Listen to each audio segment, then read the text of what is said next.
ആര്യക്ഷേത്ര institute of Ayurveda medical സയൻസിലെ വിദ്യാർത്ഥിനിയാണ്. ഈ വരുന്ന മെയ് 16 നമ്മൾ നാഷണൽ ഡെങ്കു ഡേ ആയിട്ട് ആചരിക്കുന്നതിൻ്റെ ഭാഗമായിട്ട് ഒരു സർവേ കണ്ടക്ട് ചെയ്യുന്നുണ്ട്. ഈ വർഷത്തെ നാഷണൽ ഡെങ്കു ഡേയുടെ തീം എന്ന് പറയുന്നത് ഡെങ്കിപ്പനി തടയാൻ നേരത്തെ നടപടിയെടുക്കുക, വൃത്തിയുള്ള ചുറ്റുപാടുകൾ ആരോഗ്യകരമായ ജീവിതം. ചേച്ചി ഞങ്ങൾ ആയുർക്ഷേത്രയിലെ നേഴ്സിംഗ് സ്റ്റുഡൻ്റ് ആണ്. അപ്പം ഈ വരുന്ന മെയ് 16 ഡെങ്കിപ്പനി ബോധവൽക്കരണ ഇതായിട്ട് ആചരിക്കുകയാണ്. അപ്പം ചേച്ചിയുടെ പേരെന്താ? ബീന. വീട്ടിൽ ആർക്കെങ്കിലും ഡെങ്കിപ്പനി വന്നിട്ടുണ്ടോ? ഇതുവരെ വന്നിട്ടില്ല. അപ്പൊ അറിയോ? പനി ഉണ്ടാവും, ശരീരം വേദന. പിന്നെ വരാതിരിക്കാൻ വേണ്ടിയുള്ള പറയുമ്പോ നമ്മള് ഈ പപ്പരക്കയില്ലേ, പപ്പരക്ക നമുക്ക് കറി വെച്ചോ അല്ലെങ്കിൽ ജ്യൂസ് അടിച്ചോ അങ്ങനെ കഴിക്കാൻ,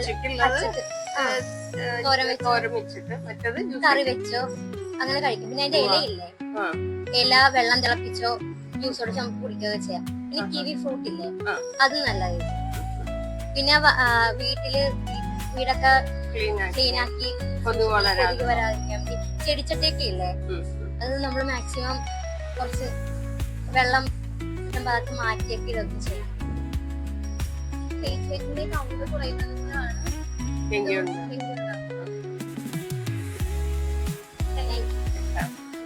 നമസ്കാരം ചേട്ടാ, ഞങ്ങൾ ആയുർവേദത്തിലെ ആയുർവേദ നേഴ്സിംഗ് പഠിക്കുന്ന സ്റ്റുഡൻസ് ആണ്.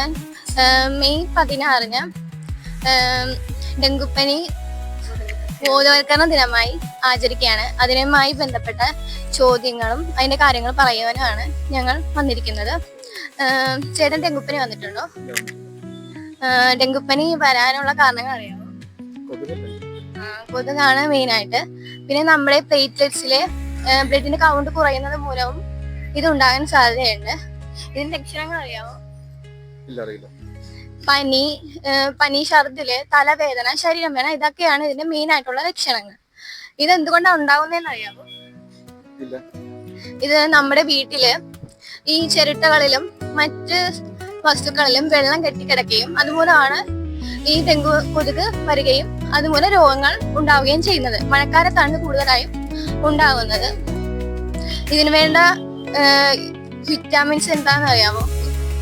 ഇതിന് നമ്മൾ ചെയ്യേണ്ടത്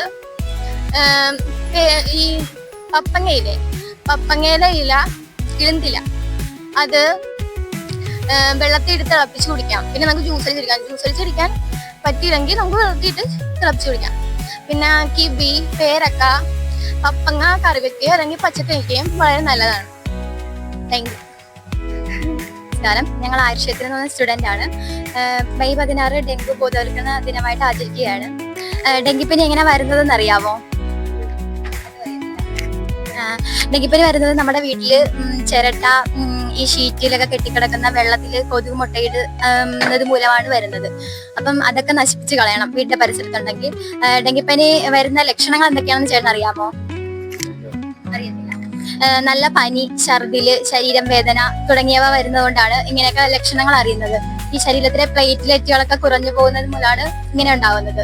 ഇതിന് കഴിക്കാൻ പറ്റിയ വിറ്റാമിൻ ഫുഡ് എന്തൊക്കെയാണെന്ന് ചേട്ടൻ അറിയാമോ? അറിയത്തില്ല. അതായത് കിവി ഏറ്റവും നല്ല ഫ്രൂട്ടാണ്. പിന്നെ പപ്പരങ്ങ കഴിക്കുന്നത് നല്ലതാണ്. തോരൻ വെച്ച് അങ്ങനെ കഴിക്കാം. പിന്നെ പപ്പരങ്ങയുടെ തളിരില കഴിക്കുന്നത് വളരെ നല്ലതാണ്. അത് വെള്ളം ചൂടാക്കി കുടിക്കാം, അല്ലാതെ തന്നെ ജ്യൂസ് അടിച്ചും കുടിക്കാം. ഇതൊക്കെയാണ് ഭക്ഷണങ്ങൾ. ഇത് കഴിക്കുന്നത് വളരെ നല്ലതാണ്.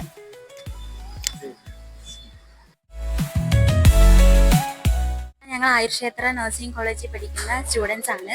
മെയ് 16 ഡെങ്കു ബോധവൽക്കരണ ദിവസം ആയിരിക്കുന്നു. അതിനു വേണ്ടിയിട്ടാണ് സർവേ എടുക്കാനായിട്ട് വന്നിരിക്കുന്നത്. ഡെങ്കുപ്പനി അതിന്റെ വരുന്നതിന്റെ ലക്ഷണങ്ങൾ എന്തൊക്കെയാണെന്ന് അറിയാമോ?